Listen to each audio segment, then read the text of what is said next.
जय हिंद दोस्तों, स्वागत है आप सभी का कल्पाक्ष आईएएस के इस डिजिटल प्लेटफॉर्म पर। चलिए बात करते हैं कि ऐसे सब्जेक्ट के बारे में जो यूपीएससी सिविल सर्विस प्रिपरेशन में सबसे ज्यादा बदनाम है। बच्चे कहते हैं कि हिस्ट्री हो जाएगा, पॉलिटी हो पाएगा, ज्योग्राफी हो जाएगा, science, art and culture, environment, ecology, आप जो कहे सब पढ़ लेंगे, बस इकोनॉमिक्स का नाम मत लीजिए। एक ऐसा सब्जेक्ट जो काफी इंटरेस्टिंग हो सकता था, परंतु टीचर्स के बोरिंग तरीके के कारण, उनकी कॉम्प्लेक्सिटी के कारण जो है एक टफ सब्जेक्ट बन के रह गया। वो सब्जेक्ट है आपका अर्थशास्त्र। अर्थशास्त्र कहे, अर्थव्यवस्था कहे, इकोनॉमी कहे या इकोनॉमिक्स, ये एक ऐसा सब्जेक्ट जो सिविल सर्विस में सबसे ज्यादा इंपॉर्टेंस रखता है, परंतु जिस तरह से इसे कवर किया जाता है ये एक टिपिकल सब्जेक्ट बन जाता है और सिविल सर्विस में कई सारे बच्चों की फेलियर का एक कारण। आज कल्पाक्ष आईएएस इसको लेकर एक नई सीरीज शुरू कर रहा है। इकोनॉमिक्स को हम इस तरह से देखेंगे कि ये काफी इजी होने वाला है, काफी मजेदार होने वाला है और मैं आपको गारंटी देता हूं कि जब ये सीरीज कंप्लीट होगी, आप में से किसी का जिसने इस पूरे सीरीज को पॉइंट टू पॉइंट कवर किया है, इकोनॉमिक्स से संबंधित कोई भी क्वेश्चन न तो गलत होगा और नहीं क्या होगा, कभी आपको इकोनॉमिक्स से संबंधित कोई डर लगेगा। ये बात की गारंटी हम आपको कर सकते हैं, अगर आपको लिखित में चाहे तो लिखित में भी, क्योंकि हम इस बारे में कॉन्फिडेंट होकर कह रहे हैं कि हमारा तरीका आपके ट्रेडिशनल अप्रोच से काफी अलग होने वाला है, आपकी बुकिश अप्रोच से काफी अलग होने वाला है, क्योंकि हम इकोनॉमिक्स को पढ़ने वाले हैं बाबा Ranchhod Das school of philosophy के आधार पर। मतलब पढ़ाई पर थोड़ा फोकस कम होगा, समझने पर फोकस ज्यादा होगा, हम क्वालिटी कर ज्यादा फोकस करेंगे, हम एक्सेलेंस के पीछे भागेंगे। जो पैसा या सक्सेस है वो भागते भागते आपके पीछे जो है वो आ जाएगी। सो बिना देरी के शुरुआत करते हैं आज के पहले लेक्चर की, Indian economy, and we are discussing about the basic introduction of the economy. Economy और इकोनॉमिक्स ये दो शब्द आपने सुने होंगे अलग अलग जगहों पर। दोनों को अगर समझा जाए या इस सब्जेक्ट के बारे में बात करें तो ये दोनों शब्द का अपना एक मीनिंग निकलता है, और हमारे अगर सिलेबस का देखें तो उसका भी इसका बड़ा इंपॉर्टेंट रोल है। अगर हम बात करें इकोनॉमी में तो हम दो शब्दों को जनरली कॉमनली यूज करते हैं। एक हम यूज करते हैं इकोनॉमी को, और दूसरा जो टॉपिक हम यूज करते हैं वो करते हैं इकोनॉमिक्स को। इकोनॉमी जिसे सिंपल भाषा में हिंदी में अगर कहा जाए तो अर्थशास्त्र कहते हैं, और वही इकोनॉमिक्स की बात की जाए तो इसे कहा जाता है अर्थव्यवस्था। अंतर क्या है? अंतर इतना है कि इसके आगे जुड़ा है शास्त्र। शास्त्र मतलब एक ऐसा सब्जेक्ट जो डॉक्यूमेंटेशन थ्योरी पर ज्यादा फोकस करता है, जहां रूल्स है, जहां रेगुलेशंस है, जहां सिद्धांत है, जहां कॉन्सेप्ट है, उन सब की भरमार है, जहां अलग अलग स्कॉलर्स के द्वारा दिए गए अलग अलग प्रिंसिपल्स है जो बताते हैं कि क्या चीज होनी चाहिए और क्या चीज नहीं, और वही आपका क्या बनता है, वही आपका इकोनॉमी बनता है। पर जब ये इकोनॉमी जो है ये एक्शन में आ जाए, जब ये इकोनॉमी क्या हो जाए, जब ये प्लेटफॉर्म पर आ जाए, तो ये बनता है इकोनॉमिक्स, जिसे हम कहते हैं अर्थव्यवस्था। मतलब जब जो सिद्धांत आपके अर्थशास्त्र में दिए गए हैं, जब उनका प्रतिपालन करना शुरू कर दे, जिन्हें आप प्रैक्टिकल फॉर्म में लेकर आ जाए, तो वो आपका क्या बनता है, वो बन जाता है आपका अर्थव्यवस्था या इकोनॉमिक्स। इकोनॉमी और इकोनॉमिक्स इनकी डेफिनेशन तो कई लोगों ने दी, पर इसको बेसिकली समझा जाए तो ये इतना है कि जैसे आपका सब्जी का ठेला और आपका जीवन। मतलब जैसे कुछ सब्जियां हैं लौकी, शायद आपको पसंद ना हो, मूंग की दाल शायद आप में से कोई सारे बच्चे नहीं खाते हो, पर फिर भी ये घर में बनती है। करेला तो आई थिंक नहीं पसंद होगा, वो भी घर में बनता है। जब आपको ये पसंद नहीं, घर में एक बड़े तबके को ये सब्जी पसंद नहीं, फिर ये सवाल उठता है ये घर में बन क्यों रही। फिर वहीं दूसरी तरफ देखा जाए तो आपने भिंडी का नाम सुना होगा, भिंडी की सब्जी कई लोगों की फेवरेट।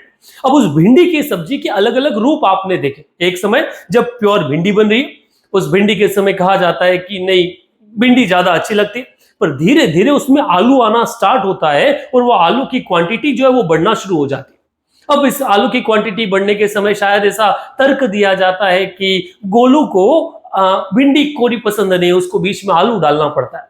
परंतु इसका अगर वास्तविक देखा जाए तो इसका कॉन्सेप्ट जो है वो बड़ा अलग है, और वो कॉन्सेप्ट ये है कि जैसे भिंडी का प्राइस बढ़ता जाता है, भिंडी की क्वांटिटी कम होती जाती है, अंदर आलू आता जाता है। आपकी सैलेड की जो थाली है उसमें सैलेड में से प्याज का होना और प्याज का गायब हो जाना। आलू टमाटर की सब्जी में जो टमाटर की क्वांटिटी है उस क्वांटिटी का घटना और बढ़ना, यही अर्थशास्त्र है। अगर आपने इस तरह से समझ लिया कि कोई फर्क नहीं पड़ता कि सामने उपलब्धता क्या है, क्योंकि आपको समझना क्या है, it's all about what, it's all about demand, it's all about supply, it's all about production, it's all about consumption. मतलब क्या है, ये सब मांग का आधारित है, ये मांग के ऊपर, आपूर्ति के ऊपर है, साथ ही ये ऊपर है उत्पादन के ऊपर, और जो उत्पादन हो रहा है उसकी खपत हो रही है या नहीं। कई बार ऐसा होता है कि कुछ चीजें सस्ती है, आप अफोर्ड कर सकते हैं, पर आप नहीं खरीद रहे, ये आपका मन है। सो इकोनॉमिक्स में कोई कॉन्सेप्ट काम नहीं चलता। आपने देखा होगा कई सारे ब्रांड चीप होकर सक्सेस अचीव कर लेते हैं, और कई सारे ब्रांड जो है वही सामान को महंगे दाम पर बेचकर ज्यादा प्रॉफिट जो है वो अर्न कर लेते हैं। यही इकोनॉमिक्स का बेसिक कॉन्सेप्ट निकल कर आता है। और अगर आपने ये कॉन्सेप्ट समझ लिया इकोनॉमिक्स का कि इसको आप बेसिक तोड़ दोगे, छोटे से छोटे स्तर पर ले आओगे, तो आप इसके ब्रॉडर एस्पेक्ट जो है उन एस्पेक्ट को समझने वाले। हम बिना इस पर ज्यादा फोकस की शुरुआत करते हैं इन सब्जेक्ट की बेसिक डेफिनेशन को लेकर। दो टर्मिनोलॉजी जो आपने जनरली सुनी, क्या एक सुनी इकोनॉमी और दूसरी सुनी इकोनॉमिक्स। महत्वपूर्ण जो हमारा सब्जेक्ट वो होता है इकोनॉमिक्स। इकोनॉमी का मतलब होता है अर्थशास्त्र, जो बेसिकली कॉन्सेप्चुअल सब्जेक्ट्स जो है उस पर बात करता है। दूसरा होता है इकोनॉमिक्स। जब इन्हीं चीजों को हम एक्शन में ले आते हैं तो वो आपका क्या बन जाता है, इकोनॉमिक्स जो है या अर्थव्यवस्था बन जाता है। जो लोग इस चैनल के माध्यम से इस सब्जेक्ट को कंप्लीट पढ़ना चाहता है उन्हें मैं कह दूं, इनके नोट्स आप साथ साथ में बनाते चले। नोट्स बनाने के साथ में आप कल्पाक्ष का एक नंबर नोट कर लीजिए। मैं आपके सामने नंबर लिख देता हूं 9294524000। ऐसे ये नंबर आपको डिस्क्रिप्शन में मिल जाना है। यहां से आप हमसे इसकी पीडीएफ या नोट्स जो है वो कॉल कर सकते हैं। इस पे आप व्हाट्सएप पर डालिए, हम आपका एक ग्रुप की लिंक इसमें दे देंगे, उस ग्रुप के साथ जोड़ के आप यहाँ के नोट्स ले सकते हैं। साथ ही साथ जो क्लास में मैं चीजें आपको बता रहा हूं उसके नोट्स आप कॉपी पेन के साथ में बैठिएगा और ये नोट्स बनाते चलेगा। मैं आपको गारंटी देता हूं गाइस, मैं अगेन कह रहा हूं, अगर आपने इकोनॉमिक्स के सारे लेक्चर पूरे कर लिए तो सिविल सर्विस एग्जामिनेशन हो या कोई और एग्जाम, आपका कोई भी क्वेश्चन गलत नहीं होगा। नहीं आने वाले किसी समय में इकोनॉमिक्स से संबंधित अगर कोई डाउट आपके बीच में आया, वो अनरिजॉल्व नहीं रहेगा, सबका समाधान आपके पास जो है वो होने वाला। शुरुआत करते हैं इकोनॉमी के बारे में, अर्थशास्त्र के बारे में। भारत में अगर अर्थशास्त्र की हिस्ट्री को देखा जाए तो काफी पुरानी जब से डॉक्यूमेंट हुआ। हम अगर शुरुआत में चले जाए वैदिक काल में, तो वैदिक काल में हमने टैक्सेशन के बारे में जो है वो चर्चा उसके अंदर देखी। वैदिक काल के बाद अगर हम मौर्यन पीरियड के बारे में देखें तो चाणक्य ने एक टेक्स्ट लिखा जिस टेक्स्ट का नाम था अर्थशास्त्र। ऑल्दो ये पूर्ण रूप से इकोनॉमी पर आधारित नहीं था, ये जो टेक्स्ट है ये पब्लिक एडमिनिस्ट्रेशन के बारे में बात करता था, परंतु इसमें महत्व जो अर्थव्यवस्था का है, अर्थशास्त्र का है, वो बता दिया गया। इसके अंदर ही ये कहा गया कि टैक्स जो है वो किसी इकोनॉमी की बैकबोन होता है, उसका आधारित होता है। मतलब इसी टैक्स में ये कह दिया गया कि कर ही किसी अर्थव्यवस्था की रीढ़ है, और उसी कर के आधार पर मींस राजा को अधिकार है वो आपसे कर ले, राजा को अधिकार है कि वो कर लेकर आपको जो सुविधाएं हैं वो सुविधाएं उपलब्ध करवा।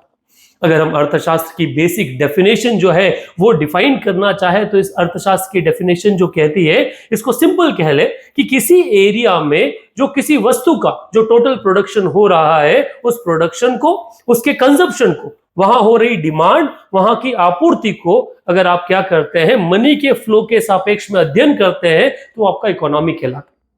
सिंपल समझिएगा, अगर हम डिमांड इकोनॉमिक्स की या हम डेफिनेशन जो है वो ड्राफ्ट करना चाहें इकोनॉमी की, तो डेफिनेशन आपकी बनेगी, वो कहेगी that economy is a state of a nation which deals with total production, total consumption, total demand and supply of goods and services in an accordance of flow of money. अर्थव्यवस्था किसी देश की वह स्थिति है जो वहां हो रहे वस्तु एवं सेवाओं के कुल उत्पादन, उनकी खपत, मांग एवं आपूर्ति का मुद्रा के सापेक्ष में अध्ययन करे। I repeat, economy is a state of a nation which deals with total production, consumption, demand and supply of goods and services in an accordance of flow of money. अर्थव्यवस्था किसी देश की वह स्थिति है जो वहां हो रहे वस्तु एवं सेवाओं के कुल उत्पादन, खपत, मांग एवं आपूर्ति का किसके सापेक्ष में, मुद्रा के सापेक्ष में अध्ययन करें। यही आपकी इकोनॉमी की बेसिक डेफिनेशन बनाती है। और इसको और अगर सिंपली आप देखना चाहे तो इकोनॉमी को आप कहते हैं अ साइंस ऑफ मनी, धन का विज्ञान। मतलब ऐसा जो संबंध जो किससे है, जो धन से संबंधित है, उसे आप क्या कहते हैं, उस विज्ञान को आप इकोनॉमी कहते हैं। Economy is the science of money, it is dealt with money. जो धन से संबंधित है, जो मुद्रा से संबंधित है, वो सारा आपका क्या है, वही अर्थव्यवस्था। अब अगर कहा जाए कि ये साइंस शब्द इसके अंदर आया है, विज्ञान शब्द इसके अंदर आया है, तो ये कैसा विज्ञान है? तो जब रचनाकारों से, स्कॉलर्स से पूछा गया इकोनॉमी के बारे में कि ये कैसा विज्ञान है, तो उन्होंने कहा कि it is a stupid science. कैसा विज्ञान है? ये एक स्टूपिड साइंस है, बेवकूफों का विज्ञान। ऐसा क्यों? तो सिंपल सा, साइंस क्या कहता है? साइंस कहता है कि जब भी होता है वो कॉन्सेप्ट के साथ होता है, फॉर्मूलाज के आधार पर होता है। जैसे ये मार्कर है, अगर इसे मैं छोड़ूंगा यहां से तो वो कहां जाएगा? नीचे जाएगा। गिर गया। गिर क्यों गया? क्योंकि ग्रेविटेशनल फोर्स के कारण। ठीक है, अगर मैं मार्कर ही नहीं, मार्कर के अलावा अगर किसी और चीज को भी नीचे फेंकूंगा तो वो भी क्या होगी? वो भी नीचे चली जाएगी, वो गिर जाएगी। क्यों? Just because of gravitational force. क्योंकि यहां साइंस से समझना है कि भैया एक चीज, आप किसी भी वस्तु को फेंकोगे, नीचे ग्रेविटी उसको अट्रैक्ट कर रही है। ये बात सिर्फ ग्रेविटी के आधार पर ही नहीं, ग्रेविटी के साथ अगर आप ये बात इलेक्ट्रिसिटी में करें तो वो भी यही कहता है कि भैया अगर ह्यूमन है तो वो आपका करंट का सुचालक होगा। फैन में अगर आप इलेक्ट्रिसिटी दे रहे हैं तो वो क्या होगा? स्विंग होना स्टार्ट हो जाएगा, उसका स्विंग का डायरेक्शन भी एक जैसा होगा। ये सब क्या कहता है? ये साइंस कहता है। केमिस्ट्री में भी अपने कुछ फॉर्मूलाज है जो कहते हैं कि इतने एटम्स के साथ किसी केमिकल को दूसरा केमिकल मिलाएंगे तो एक नया मिश्रण, जो एक नया यौगिक आपके सामने निकल कर आएगा। परंतु क्या इकोनॉमिक्स में भी ऐसा ही होता है? क्या इकोनॉमिक्स में भी ऐसे ही कॉन्सेप्ट काम करते हैं? तो नहीं। इस इकोनॉमिक्स में कोई सेट प्रिंसिपल नहीं होता, कोई सेट फॉर्मूला नहीं होता, इसीलिए स्टूपिड साइंस कहते हैं। मतलब हो सकता है जहां पर कोई एक बिजनेस ए व्यक्ति ने शुरू किया, वो फेल हो गया, परंतु वही बिजनेस उससे भी खराब तरीके से बी ने शुरू किया, वो सक्सेसफुल हो गया।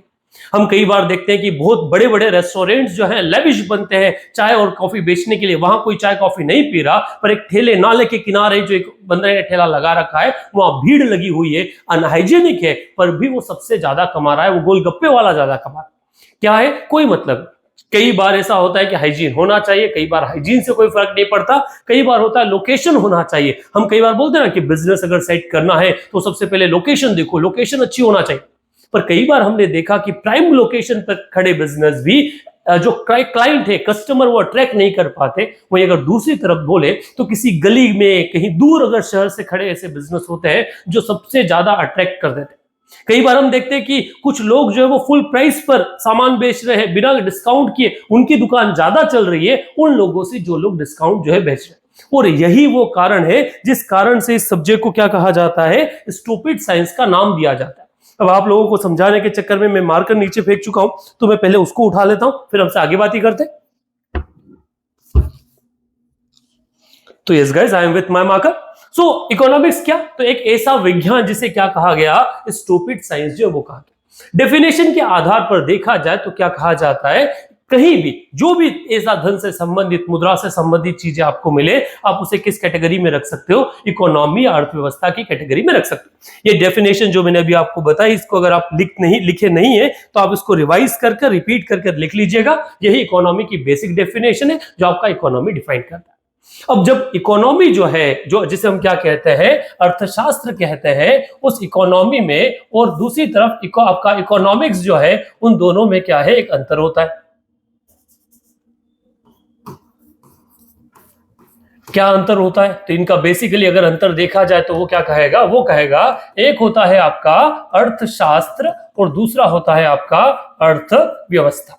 अंतर क्या है बच्चा? अंतर यह है कि इकोनॉमी जो है कॉन्सेप्चुअल सब्जेक्ट है, और इसको अगर हम एक्शन में लेकर आ जाते हैं तो वो आपका बन जाता है अर्थव्यवस्था या अर्थशास्त्र।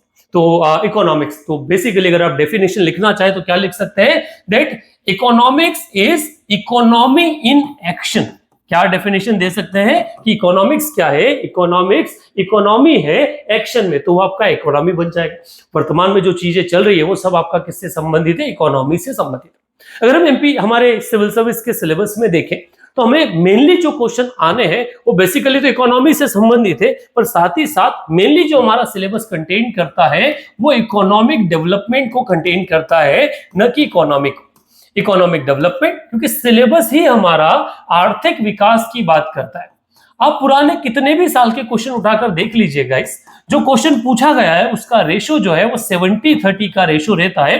मींस 30% जो क्वेश्चन है वो संभवतः स्टैटिक डेटा से पूछा जा सकता है, परंतु 30% क्वेश्चंस जो इकोनॉमी में नए फंडामेंटल्स चेंजेस आ रहे हैं उनके ऊपर बेस्ड होता है, जो ट्रेंडिंग चीजें होती है उनके ऊपर बेस्ड होता है, और वहीं से आपके सवाल जो है वो पूछे जाते हैं।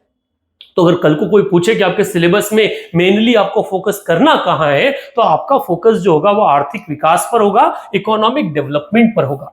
पर थोड़ी दुर्भाग्य यह है कि जब तक आप एक आर्थिक विकास पढ़ने से पहले, जब तक आप इकोनॉमी को न पढ़ ले, अर्थव्यवस्था को नहीं पढ़ ले, अर्थशास्त्र को नहीं पढ़ ले, तब तक इन कॉन्सेप्ट का समझ में आना पॉसिबल या बहुत अच्छे से संभव नहीं होता।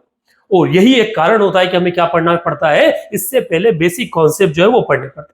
तो चलिए हम आगे बढ़ते हैं। सबसे पहले हमने क्या देखा, सबसे पहले हमने जो इकोनॉमी है उसकी डेफिनेशन देखी, जो अर्थशास्त्र है उस अर्थशास्त्र की डेफिनेशन देखी।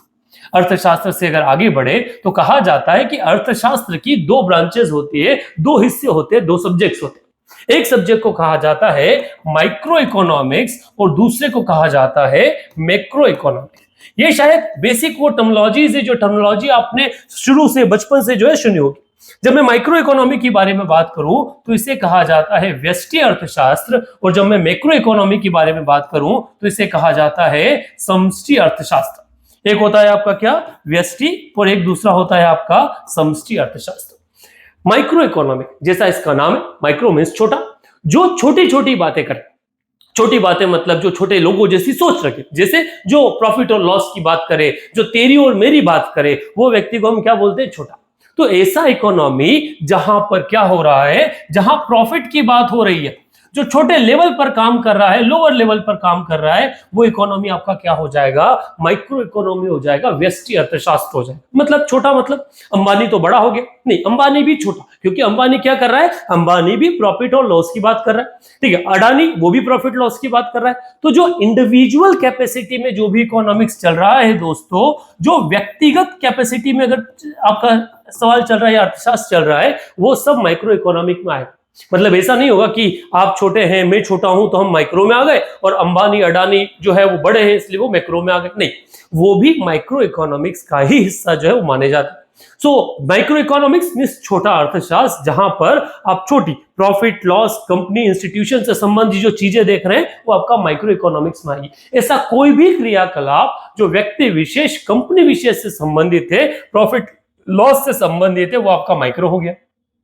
वहीं अगर मैक्रो के बारे में बात करें, समष्टि के बारे में बात करें, तो मैक्रो का मतलब होता है बड़ा, जो बड़े लेवल पे बात करे, जो बड़ा दिल रखे, वो क्या हो गया आपका समष्टि अर्थशास्त्र मींस बड़ा, बड़ा in the sense nation, state, या फिर ऐसा कॉन्सेप्ट जो प्रॉफिट लॉस से ऊपर उठकर बात करे, जो किसकी बात करे, जो देश की बात करे, जो किसकी बात करे, जो रोजगार की बात करे, जो किसकी बात करे, जो आपका सामाजिक विकास है उस सामाजिक विकास की बात करे, सोशल डेवलपमेंट की बात करे, नेशन की बात करे, एम्प्लॉयमेंट की बात करे, जो पॉवर्टी की बात करे, जो गरीबी है उस गरीबी की बात करे। ऐसे सारे कॉन्सेप्ट जो है वो कॉन्सेप्ट किस में आते हैं, समष्टि अर्थशास्त्र में आते हैं। मैक्रो इकोनॉमिक्स जो होता है उस मैक्रो इकोनॉमिक्स में आते हैं। दो पार्ट आप लोगों के सामने, एक हो गया समष्टि अर्थशास्त्र, एक हो गया व्यष्टि अर्थशास्त्र। समष्टि मतलब बड़ा, micro, macro in the sense जो क्या कर रहा है, आपके समाज देश के बारे में बात कर रहा है, और माइक्रो व्यष्टि मतलब जो छोटे लेवल कंपनी प्रॉफिट के बारे में बात कर रहा है। इन दोनों के दायरे से ही अर्थव्यवस्था बनती है, अर्थशास्त्र बनता है, और यहीं से अर्थशास्त्र के बेसिक कॉन्सेप्ट जो है वो कॉन्सेप्ट शुरू होते हैं। जो लोग नोट्स बना रहे हैं वो ये फ्लो चार्ट के तहत अपनी क्लास चीजों को समझिए, ठीक है, डालिए अर्थशास्त्र, अर्थशास्त्र को बांटिए व्यष्टि अर्थशास्त्र और समष्टि अर्थशास्त्र में, इकोनॉमी, माइक्रो इकोनॉमी और मैक्रो इकोनॉमी में। और डेफिनेशन देना हो तो कह सकते हो, क्योंकि रिक्वायर्ड नहीं, कोई पूछेगा नहीं, तो बेसिक आपके समझने के हिसाब से लिख सकते हो कि माइक्रो मीन्स छोटा, जो छोटे इंडिविजुअल प्रॉफिट और लॉस की बात करे, मैक्रो मीन्स बड़ा, जो बड़े लेवल पर बात करे, तो उसको आप क्या कह दोगे, व्यष्टि अर्थशास्त्र या समष्टि अर्थशास्त्र जो वो कहते हैं। ये बेसिक क्लासिफिकेशन होता है इकोनॉमिक के ब्रांचेस का। परंतु वास्तविकता अगर देखी जाए तो चीजें जो है वो बदलती जाती। मेनली इकोनॉमी जो है वो सब्जेक्ट के आसपास खत्म हो जाता है, और हम जहां बात करते हैं वो बात करते हैं इकोनॉमिक्स के बारे में। और जब हम अर्थव्यवस्था के बारे में बात करें, जब हम क्या करें, इकोनॉमिक्स के बारे में बात करें, तो अब ये जो क्लासिफिकेशन है, ये क्लासिफिकेशन आपका और भी थोड़ा सा अलग हो जाता है, टिपिकल हो जाता है। किस तरह से? क्योंकि फिर आधार पर देखा जाता है कि आप ये जो क्लासिफिकेशन करना चाह रहे हो, प्रकार बांटना चाह रहे हो, ये किस आधार पर कर रहे हो। हर आधार पर चीजें अलग होगी। जैसे सिंपली अगर देखा जाए, आप ये देखना चाहते हो कि अर्थव्यवस्था में पावर या उसकी शक्तियां कितनी है, शक्तियां मतलब उसकी पावर कितनी है व्यापार को लेकर। जब व्यापार को लेकर बात की जाती है तो इकोनॉमी को दो हिस्सों में बांटा जाता है, ट्रेड को लेकर या व्यापार को लेकर, तो दो हिस्सों में। कैसा? एक अर्थव्यवस्था जिसे कहा जाता है आपका बंद अर्थव्यवस्था, और दूसरी अर्थव्यवस्था जिसे क्या कहा जाता है, चालू अर्थव्यवस्था। एक जिसे आप कहते हो क्लोज्ड इकोनॉमी, और दूसरी जिसे आप कहते हो ओपन इकोनॉमी। ये क्लासिफिकेशन कब होता है? जब आप पावर के आधार पर, व्यापार में शक्तियों के आधार पर इकोनॉमिक्स को क्या करें, पढ़ने की कोशिश करें। जब आप इकोनॉमी को इस आधार पर देखा जाए कि उसमें कॉन्सेप्ट क्या लग रहे हैं, सिद्धांत क्या लग रहे हैं, सांकेतिक, तो जब आप कॉन्सेप्ट के ऊपर, थ्योरीज के ऊपर उसको बात कर रहे हो, जब आप सिद्धांत के आधार पर उसे बात कर रहे हो, तो आप इकोनॉमी को अलग अलग हिस्सों में बांटते हो। जैसे आपने कहीं नाम सुना होगा सामाजिक अर्थव्यवस्था, कहीं पर आपने सुना होगा पूंजीवादी अर्थव्यवस्था, कहीं पर आपने सुना होगा साम्यवादी अर्थव्यवस्था, साम्यवादी भी शायद आपने सुना, या कहीं आपने सुना होगा मिश्रित अर्थव्यवस्था। ये सारे जो अर्थव्यवस्था के कॉन्सेप्ट हैं, ये कॉन्सेप्ट आपके क्या कहलाते हैं, सिद्धांतिक आधार पर। सामाजिक अर्थव्यवस्था में एक सोशलिस्ट इकोनॉमी, पूंजीवादी में जो आपका कैपिटलिस्ट इकोनॉमी होता है वो, साम्यवादी में जो आपका कम्युनिस्ट इकोनॉमी होता है जो आपने चाइना वाले में देखा, और मिश्रित में एक मिक्स्ड इकोनॉमी जो आप लोग देखते हो। सो ये हो सकता है। वहीं अगर आप इन जनरल, सामान्यतः जो क्लासिफिकेशन आप देखते हैं, इन जनरल अगर आप बात करें, सामान्य आपके क्लासिफिकेशन में बात करें, तो आप इसे बांट सकते हो फिर अलग अलग कैटेगरी में। और वो कैटेगरी क्या हो सकती है? तो इसी में अगर आप कैटेगरी निकालने की कोशिश करें बेटा, तो एक हो सकती है आपकी ट्रेडिशनल इकोनॉमी, जिसे हम कह सकते हैं पारंपरिक अर्थव्यवस्था। क्या कह सकते हैं? पारंपरिक अर्थव्यवस्था। एक हो सकता है आपका पब्लिक इकोनॉमी, जिसे हम सिंपली भाषा में कह सकते हैं सरकारी अर्थव्यवस्था। एक हो सकता है आपका प्राइवेट इकोनॉमी, जिसे आप दूसरी भाषा या हिंदी भाषा में कह सकते हैं निजी अर्थव्यवस्था। और एक हो सकता है आपका मिक्स्ड इकोनॉमी, जो आपका मिश्रित था ही सही, या मिश्रित अर्थव्यवस्था में से। तो इन आधारों पर आप अर्थव्यवस्था को क्या कर सकते हो, अलग अलग चार्ट में बांट सकते हो। मैं समझाने से पहले जो लोग नोट्स बना रहे हैं उनके लिए कह दूं कि आप इन चीजों को अपने क्लास में, इसी नोट्स में आप बढ़िए। अब हम इसको क्लियर करते हैं कि किस व्यवस्था से आप अर्थव्यवस्था और इकोनॉमिक्स को जस्टिफाई करते हो। कॉन्सेप्ट की शुरुआत जो होती है वो बेसिक होती है शक्ति या व्यापार के आधार पर। ऐसी अर्थव्यवस्था जिसमें इंपोर्ट और एक्सपोर्ट दोनों की परमिशन को लेकर अगर रेस्ट्रिक्शंस लगा दिए गए हैं, ये कह दिया गया है कि आप भैया फला देश के साथ व्यापार नहीं कर सकते, आप इस देश के साथ ये चीजें नहीं बेच सकते, वैसी अर्थव्यवस्था को कहते हैं बंद अर्थव्यवस्था। ये वैसा ही है कि जैसा नहीं कहा जाता कि तुम उससे बात नहीं कर सकते, तुम उससे बात नहीं कर सकती, आपको एक घर चार दीवारी में क्लोज करके रख दिया जाए, आप अंदर अंदर जितनी व्यापार करें वो करें, उससे कोई समस्या नहीं, पर देशों के साथ आप पे सीमाएं लाद दी जाए, आप पर नियम बना दिए जाए, वैसी अर्थव्यवस्था को हम नाम देते हैं बंद अर्थव्यवस्था। बंद अर्थव्यवस्था एक समय भारत हुआ करता था, जहां हम खुद को ओपन बी क्लोज, आजादी के कुछ समय बाद हमने एक क्लोज इकोनॉमी के रूप में काम किया। खुली अर्थव्यवस्था मतलब जहां पर आपके ऊपर कोई भी बंदिश न हो, वैसी अर्थव्यवस्था को आप क्या कहते हो? वैसी अर्थव्यवस्था को आप चालू अर्थव्यवस्था कहते हो, खुली अर्थव्यवस्था कहते हो। मींस आप किसी के भी साथ व्यापार करो, वहां पे कोई रेस्ट्रिक्शन नहीं है, वैसी अर्थव्यवस्था को आप क्या कहेंगे? आपकी चालू ओपन अर्थव्यवस्था, ओपन इकोनॉमी या फिर चालू अर्थव्यवस्था। तो ये बेसिक कॉन्सेप्ट हो गया शक्तियों के आधार पर। अगर हम थ्योरी पे बात करें तो सबसे पहले एक नाम आप लोगों ने सुना, सामाजिक अर्थव्यवस्था, सोशलिस्ट इकोनॉमी। सामाजिक, समाजवाद के कॉन्सेप्ट, जो सोशलिज्म का जो कॉन्सेप्ट है, वहीं से ये आपका सामाजिक अर्थव्यवस्था जो यहां निकल कर आया। मैं आगे बढ़ने से पहले आपको थोड़ा सोशलिज्म का कॉन्सेप्ट समझाता हूं। जब मोनार्की खत्म हुआ, राजशाही खत्म हुआ, तो हमने कैपिटलिज्म की आइडियोलॉजी को देखा। पूरे विश्व में कैपिटलिज्म फैला। जब इंडस्ट्रियल रिवॉल्यूशन एक तरफ चल रहा था तो कैपिटलिज्म फैला। कैपिटलिज्म ये कहता है कि जहां व्यक्ति पूंजीवादिता की तरफ बात करता है, जहां व्यक्ति प्रॉफिट की बात करता है, जहां पर समाज का कोई नहीं सोचता, अमीर गरीब का कोई नहीं सोचता, सब किसी का मतलब होता है पैसा कमाना, नोट कमाना। जैसे आपने कैपिटलिस्ट जो उपनिवेशवाद, कॉलोनलिज्म इंडिया में देखा, उन्हें इंडियन लोगों के दुख से, दर्द से अंग्रेजों को कोई मतलब नहीं था। उनका मतलब सीधा था इंडिया को लूट। तो वो लूटपाट वाली जैसे अर्थव्यवस्था चलती उसे कैपिटलिज्म कहा जाता था उस समय, तो वही कैपिटलिस्ट था। जब वो दौर चला तो एक इंडिविजुअल जो है वो यूरोप में डेवलप हुए जिनका नाम था कार्ल मार्क्स। कार्ल मार्क्स एक स्कॉलर, जिन्होंने आइडिया दिया सोशलिज्म का।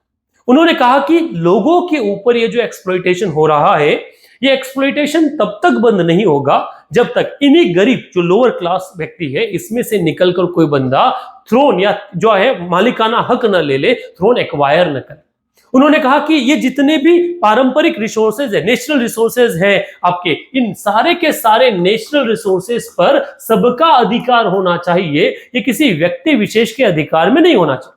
कार्ल मार्क्स का सीधा कॉन्सेप्ट था that all the natural resources should lie in the hands of people। तो सारे जितने भी आपके नेचुरल रिसोर्सेज है ये किसके हाथ में हो? ये सबके हाथ में हो। मतलब ये जो कोयला है, ये कोयला किसी अंबानी अडानी का नहीं होना चाहिए। ये जो सीमेंट है किसी अंबानी अडानी की नहीं होनी चाहिए। किसकी होनी चाहिए? ये सरकार की, ये व्यक्तियों की, सबकी होनी चाहिए।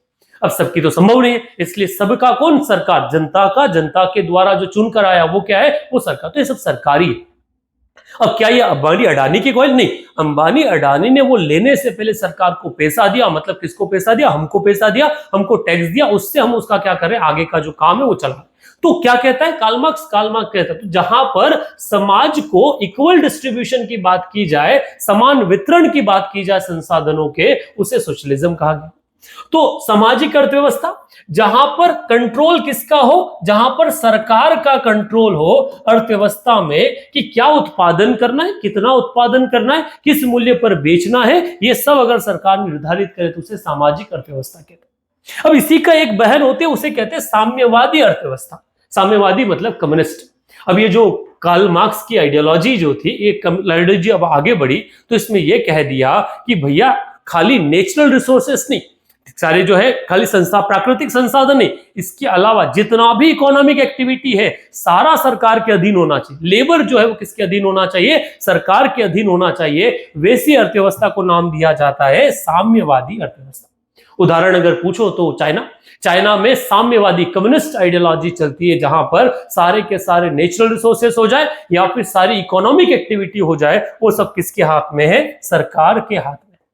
अब वैसी सामाजिक अर्थव्यवस्था शायद समझ में, अगर बेसिक डेफिनेशन कहा जाए तो जहां इक्वल डिस्ट्रीब्यूशन ऑफ रिसोर्सेज की बात हो वो आपकी हो गई सामाजिक अर्थव्यवस्था। जहां समाज की बात हो पूंजीवादी अर्थव्यवस्था, इसे कहते हैं कैपिटलिस्ट इकोनॉमी। मतलब जहां पर what to produce, how to produce, how much to produce, what price to sell, ये सब किसके हाथ में? पूंजीवादी व्यक्तियों के हाथ में। जिसके पास पैसा है वो अपने हिसाब से उत्पादन करेगा, अपने हिसाब से मूल्य तय करेगा, अपने हिसाब से बाजार तय करेगा और अपने हिसाब से बेचेगा। एप्पल के आईफोन आप लोग यूज करते हैं, जिनकी वास्तविक कीमत क्या है उससे कोई फर्क नहीं पड़ता, वो अपने हिसाब से बेचेगा। एक चाय जो शायद 10 रुपए 15 रुपए में मिलती है, पर उसे कोई बंदा 2500 3000 रुपए में बेच रहा है, उसकी मर्जी। तो वैसी व्यवस्था जहां उन्हें से प्रॉफिट सर्विसेज के बारे में मतलब हो, उसे कहा जाएगा पूंजीवाद। वर्तमान में अगर देखा जाए तो भारत में भी पूंजीवादिता है, क्योंकि मिश्रित अर्थव्यवस्था हम चलते हैं, पर साथ में एक यूरोपियन देश या फिर अमेरिका, ये पूर्ण रूप से पूंजीवादी देशों या अर्थव्यवस्था के कॉन्सेप्ट में आता है।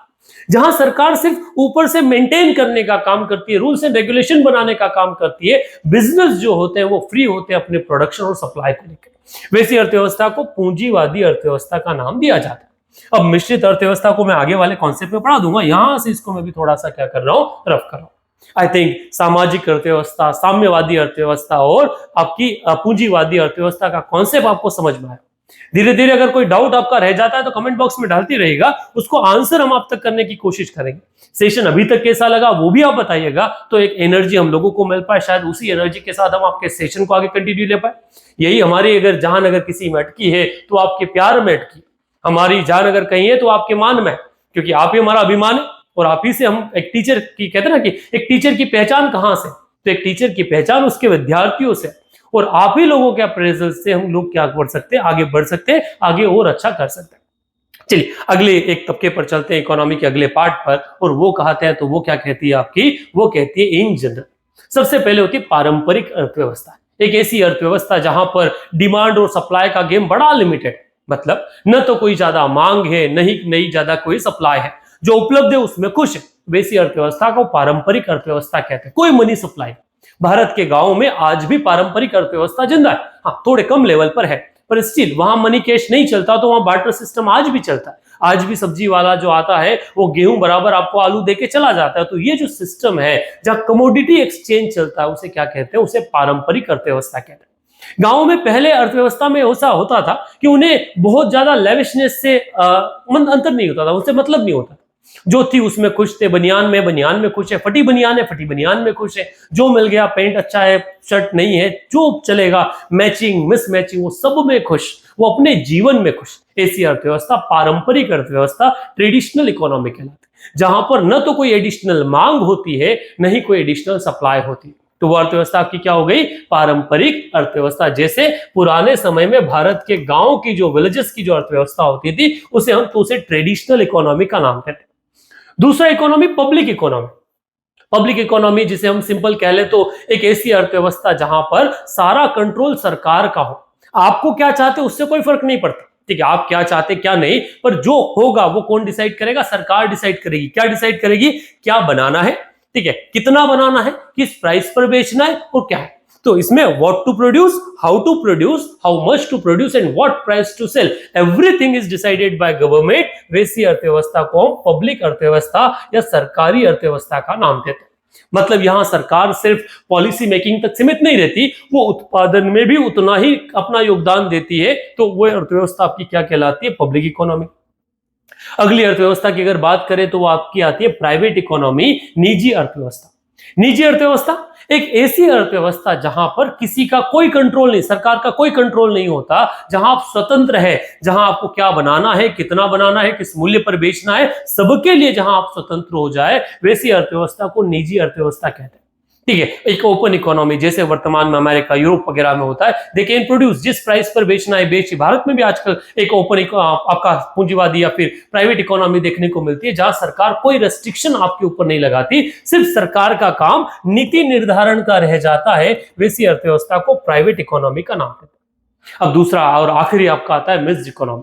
ये नया कॉन्सेप्ट 1960s के बाद में जनरेट हुआ। एक ऐसी अर्थव्यवस्था जहां पर प्राइवेट और पब्लिक प्लेयर दोनों साथ में हो, जहां पर सरकार और निजी क्षेत्र दोनों साथ साथ काम करे, वैसी अर्थव्यवस्था आपकी मिश्रित अर्थव्यवस्था कहते हैं। उदाहरण के लिए भारत, मतलब यहां पर आपका एयरटेल, जियो जैसे प्राइवेट कंपनी है, तो यहां सरकारी बीएसएनएल भी अवेलेबल।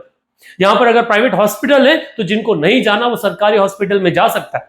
यहां अगर प्राइवेट ट्रेवल कंपनीज है तो यहां सरकारी ट्रेन, सरकारी रोडवेज, बसेस जो वो भी अवेलेबल। तो हर जगह सरकारी स्कूल है, अगर आपको प्राइवेट स्कूल में जाना है प्राइवेट में जाइए, नहीं तो हम सरकारी स्कूल दे रहे हैं। अगर आपको प्राइवेट कॉलेज में जाना है प्राइवेट कॉलेज में जाइए, वरना हम आपको सरकारी कॉलेज उपलब्ध करा रहे हैं। हर जगह दोनों सेक्टर, पब्लिक और प्राइवेट, साथ साथ काम करते हैं। वैसी अर्थव्यवस्था आपकी क्या कहलाती है? मिश्रित अर्थव्यवस्था कहते हैं। ये अर्थव्यवस्था के सामान्य प्रकारों को समझने का एक बड़ा अच्छा उदाहरण एक व्यक्ति के जीवन से हो सकता है। जीवन, जब वो बच्चा है, जब इन्फेंट है, जब वो समझना नहीं शुरू किया है, वो पारंपरिक अर्थव्यवस्था का उदाहरण। मतलब उसे जो चीज दिखती है उसे वो चाहिए। उसे अगर चिपकली दिखे वो चिपकली भी लेने की मांग करेगा, वरना नहीं। अगर आप मोबाइल चला रहे हो, उस बच्चे को वो मोबाइल चाहिए, वो आपके जेब से मोबाइल की मांग नहीं करेगा।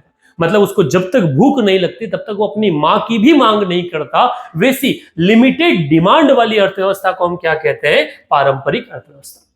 अब वो बच्चा जब समझदार हो जाए, 4-5 साल का हो जाए, और 4-5 साल से 15 साल की अर्थव्यवस्था जो उसकी है या उसकी आयु है, वो आपका सरकारी अर्थव्यवस्था का बहुत ही प्यारा उदाहरण। एक बच्चे की आयु में, इस आयु में उसकी क्या मांग है, वो क्या चाहता है, इस बात से कोई फर्क नहीं पड़ता। होगा वही जो उसके घर वाले चाहेंगे, उसके पिता चाहेंगे, उसकी माता चाहेंगे। और ये अर्थव्यवस्था हमारे यहाँ पर सरकारी अर्थव्यवस्था को डिनोट करती है। मतलब आपको गाड़ी चाहिए, घर वालों ने मना कर दिया, नहीं दिली। आपको दिन भर खेलना है, घर वालों ने मना कर दिया, उन्होंने रूल्स एंड रेगुलेशन के साथ में वो पूरा ऑब्लिगेशन के साथ मनवाएंगे, वही सप्लाई करेंगे, वही जनरेट करेंगे। तो वो क्या है? वो आपके पब्लिक इकोनॉमी का एग्जाम्पल है। अब वो जो बच्चा है 15-16 साल का, वो बड़ा हो गया, अब वो नौकरी में आ गया, और जब वो नौकरी में आ गया, वो अकेला रह रहा है, बाहर है, तो वो अर्थव्यवस्था उसकी निजी अर्थव्यवस्था। अब यहां से उसके काम में परिवर्तन आ जाता है। मतलब पहले एक सवाल होता था कि क्या मैं मूवी देखने चला जाऊं, क्या मैं खेलने चला जाऊं, मतलब एक सवाल होता था कि एक परमिशन मांगते मैं चला जाऊं। और अब बदल जाता है निजी अर्थव्यवस्था में आके कि मैं मूवी देखने जा रहा हूं, आज मैं बाहर खाना खाऊंगा, आज मैं लेट हो जाऊंगा, मैं खेलने जा रहा हूं। मींस जहां परमिशन से इंफॉर्मेशन वाली कहानी आ जाए, वो उदाहरण है आपका निजी अर्थव्यवस्था का। मतलब अब आपको सिर्फ इन्फॉर्म करना है, मतलब आप क्या बना रहे हो, सरकार के साथ रजिस्ट्रेशन करवा लो, बनाओ, सरकार को कोई दिक्कत नहीं। मतलब इसका मतलब ये व्यक्ति में नहीं होता निजी लाइफ में क्या मैं मर्डर करके आ जाऊं, तो वैसा मर्डर प्राइवेट बच्चे को भी अलाउ नहीं है, वैसा ही मर्डर कहां आपकी अर्थव्यवस्था में भी अलाउ नहीं।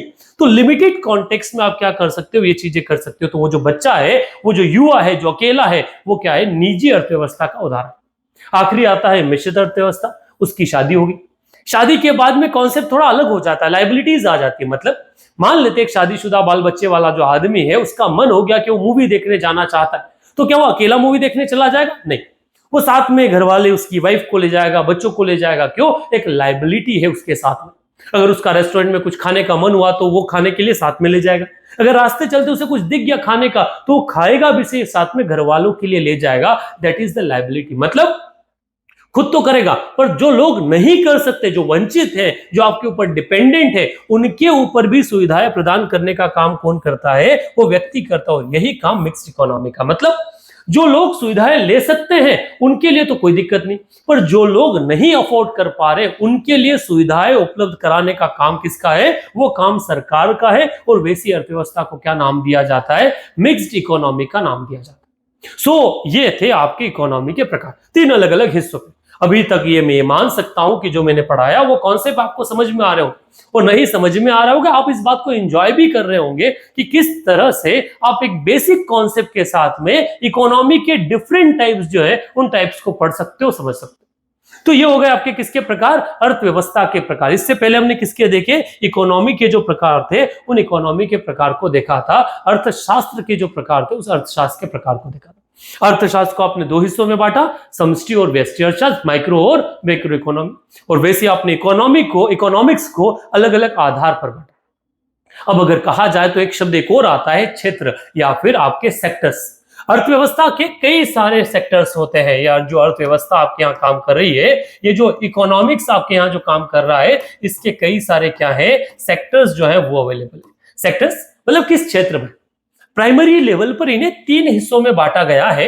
एक होता है आपका प्राथमिक क्षेत्र, जिसे हम प्राइमरी सेक्टर कहते हैं। दूसरा होता है आपका सेकेंडरी सेक्टर, और तीसरा होता है आपका टर्शरी सेक्टर। प्राथमिक क्षेत्र, द्वितीय क्षेत्र और तृतीय क्षेत्र। ऐसी गतिविधियां जो किसी पर निर्भर नहीं है, वैसी गतिविधियों को प्राथमिक क्षेत्र के रूप में दर्जा दिया जाता है। जनरली जैसे कृषि हो गया, जैसे आपका खदान वाला काम हो गया, माइनिंग हो गया, ये आपका प्राथमिक गतिविधि। ऐसी गतिविधियां जहां एक प्रोडक्ट को किसी और प्रोडक्ट के रूप में ढाला जाता हो, जहां मशीन प्रोसेसिंग का काम आता हो, वैसे आप क्या कहेंगे? उसे आप सेकेंडरी एक्टिविटी के रूप में जानते हैं, जहां इंडस्ट्रियल सेक्टर का डेवलपमेंट जो बात करता है। टमाटर प्राथमिक क्षेत्र का उदाहरण है। उस टमाटर को कन्वर्ट करके, प्रोसेस करके केचप बना लेना, सॉस बना लेना, वो किसका उदाहरण है? आपका सेकेंडरी इंडस्ट्री का। और वही सोर्स जब मॉल में आपके पास पब्लिश होकर पैक होकर आ जाए तो वो टर्शरी सेट है। मतलब जो सर्विस वाला जितना भी पार्ट है, सेवा का जितना भी हिस्सा है, वो सब आपका टर्शरी सेक्टर में आता है। समय के साथ और भी हिस्से सेक्टर्स में निकल कर आए, ठीक है, जहां कहीं पर लॉ एक्टिविटी को जोड़ा गया, कहीं पे डॉक्टर्स वाली एक्टिविटी को जोड़ा गया, कहीं पर प्रोफेशनल एक्टिविटीज उन्हें जोड़ा गया, परंतु वास्तविकता में है तो सब सेवा के हिस्से। प्राइमरी रूप से अगर आप इन सेक्टर्स को बात करें, अर्थव्यवस्था के प्रकारों या सेक्टर्स की बात करें, तो आप इन तीन सेक्टर्स में क्या कर सकते हैं? डिफाइन कर सकते हैं। ये इन जनरल इकोनॉमी का जो इंट्रोडक्शन होता है वो होता है। वर्तमान में हम जिस इकोनॉमी की बात कर रहे हैं गाइस, वो आपका मॉडर्न इकोनॉमिक्स है। मॉडर्न इकोनॉमिक्स मतलब जिसे हम आधुनिक अर्थव्यवस्था जो है वो आधुनिक अर्थव्यवस्था कहते हैं। इस आधुनिक अर्थव्यवस्था की शुरुआत की अगर किसी को क्रेडिट दिया जाता है तो वो दिया जाता है 1776 में पब्लिश हुई एक बुक जिसका नाम था द वेल्थ ऑफ नेशन, जिसे सिंपली अगर पूरा देखा जाए तो कहा जाता है an inquiry into wealth of nation. इस किताब को लिखा गया एक इकोनॉमिस्ट द्वारा जिनका नाम था एडम स्मिथ, और इन्हीं एडम स्मिथ ने आधुनिक अर्थशास्त्र जो है उसकी रचना की, और इसीलिए इन्हें फादर ऑफ इकोनॉमी के नाम से भी जानते हैं। किस नाम से जानते हैं? Father of economy. सवाल आता है कि अगर ये फादर ऑफ इकोनॉमी है तो कौन व्यक्ति है जिसे फादर ऑफ इंडियन इकोनॉमी के नाम से जानते हैं? तो ये सवाल मैं आप लोगों के लिए छोड़ के जा रहा हूं। ये सवाल कि आप ये आंसर कीजिएगा कि फादर ऑफ इंडियन इकोनॉमी जो है वो किसे कहा जाता है। सो ये पॉइंट याद रखिए, ये की पॉइंट है गाइस कि who was known as father of economy, तो किसे कहा जाता है? एडम स्मिथ को। और कई बार एक सवाल हमने एग्जामिनेशन में देखा, द वेल्थ ऑफ नेशन जो है, ये किताब का रचना किसने की? ये भी एडम स्मिथ ने की। सो एडम स्मिथ एक बड़ा इंपॉर्टेंट रोल जो है वो मॉडर्न इकोनॉमिक्स के दायरे में करते हैं। अभी तक जो हमने बेसिक कॉन्सेप्ट्स पढ़े, उस आधार पर अगर आपसे ये पूछा जाए कि आप ये जो इंडियन इकोनॉमी है, इस इंडियन इकोनॉमी को क्या कीजिए? परिभाषित कीजिए। आप ये जो भारतीय अर्थव्यवस्था है, इस भारतीय अर्थव्यवस्था को क्या कीजिए? परिभाषित कीजिए। तो इसकी बहुत ही प्यारी डेफिनेशन आप अपने से निकाल सकते हैं। बस सिर्फ एक एक चीज को याद करिए जाए ना, जो हमने प्रारूप के आधार पर, जो प्रकार पढ़े थे ना अर्थव्यवस्था के, उनके आधार पर। जैसे भारतीय अर्थव्यवस्था एक खुली अर्थव्यवस्था है, जिसे हमने चालू अर्थव्यवस्था के नाम से भी क्या क्या था पढ़ा था। तो भारतीय अर्थव्यवस्था क्या है? एक खुली अर्थव्यवस्था है। अगर भारतीय अर्थव्यवस्था के बारे में बात की जाए तो इसको खुली अर्थव्यवस्था के साथ में एक और अगर शब्द यूज किया जाए तो वो कहा जाएगा कि ये अर्थव्यवस्था कैसी है? ये एक मिश्रित अर्थव्यवस्था है, ये एक सामाजिक अर्थव्यवस्था जो है वो है। ठीक है, तो भारतीय अर्थव्यवस्था कैसी? एक खुली, एक मिश्रित, एक सामाजिक अर्थव्यवस्था के रूप में क्या है? जानी जाती है। तो इसी आधार पे आप क्या कर सकते हैं? इकोनॉमी को डिफाइन करते हैं। तो भारतीय अर्थव्यवस्था की परिभाषा क्या निकलेगी? वो कहेगी कि भारतीय अर्थव्यवस्था एक खुली, भारतीय अर्थव्यवस्था एक मिश्रित, भारतीय अर्थव्यवस्था एक सामाजिक अर्थव्यवस्था है, जो प्रमुख रूप से अगर देखा जाए तो सर्विस सेक्टर पर, प्रमुख रूप से अगर यहाँ की जनता के आधार पर देखा जाए तो वो प्राथमिक क्षेत्र, प्राइमरी सेक्टर जो उस पर डिपेंडेंट होती है। और यहाँ जीडीपी में सबसे ज्यादा अगर किसी का रोल देखा जाए तो आपका सर्विस सेक्टर, सेवा क्षेत्र का होता है, मतलब टर्शरी सेक्टर का होता है। और यही भारतीय इकोनॉमी की परिभाषा होती है। अगर ये कॉन्सेप्ट आपको समझ में आया तो मैं ये कह सकता हूं कि हाँ, ये लेक्चर जो मेरा है ये बड़ा अच्छा रहा। अच्छा, इसमें एक भी छोटी सी गलती मेरी शायद हुई है, वो है कि खुली अर्थव्यवस्था के टर्म में मैंने आपको चालू अर्थव्यवस्था का जो शब्द है वो बता दिया, बट इट ऑलरेडी आप उसको रिप्लेस करते हैं खुली अर्थव्यवस्था से। So this is what we are teaching on the part. ये पहला लेक्चर था जिसमें हमने समझाया आपको कि अर्थव्यवस्था क्या होती है, अर्थव्यवस्था के प्रकार क्या है, अर्थशास्त्र क्या है और अर्थशास्त्र के मायने क्या है। समझ में आया हो? ओपिनियन कमेंट बॉक्स में लिखिएगा। रेगुलरली ये लेक्चर आपको मिलने वाला है, डेली आप इससे कनेक्टेड रहिए। और फिर कह रहा हूं, अगर आपको इससे संबंधित नोट्स चाहिए, वो कल्पाक्ष के टेलीग्राम चैनल की लिंक जो आपको डिस्क्रिप्शन में मिल जाएगी, कल्पाक्ष के व्हाट्सएप चैनल की लिंक जो आपको डिस्क्रिप्शन में मिल जाएगी, वहां से ले सकते हैं। That's it for today. Thank you very much. Stay tuned with Kalpaksh.